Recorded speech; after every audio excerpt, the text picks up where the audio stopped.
অনেক দিন পর আবারও তোমাদের সাথে 5 মিনিটের একটা রেসিপি নিয়ে হাজির।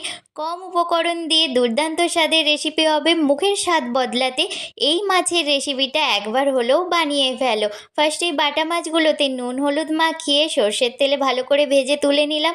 ওই তেলেই বেগুনগুলোও বেশ লাল লাল করে ভেজে তুলে নিলাম। এবারে কড়াইয়ে 1 চামচ সাদা তেল দিয়ে তেজপাতাটা না পুড়িয়ে ভেজে নিলাম, আর আধা চামচ মতন কালো জিরে আর সাদা জিরে দিয়ে একটু পাতলা পাতলা একটা পেস্ট বানিয়ে নিলাম।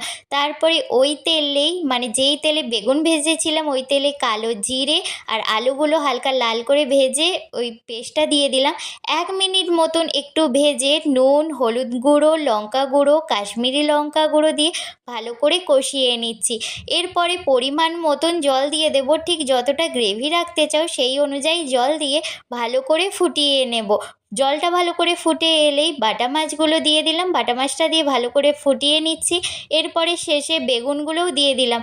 অল্প নেড়ে চেড়ে শেষে কাঁচা লঙ্কা দিয়ে গরম ভাতের সাথে কালো জিরে বাটা দিয়ে বাটা মাছের পাতলা ঝোল গরম গরম খেয়ে নিলাম।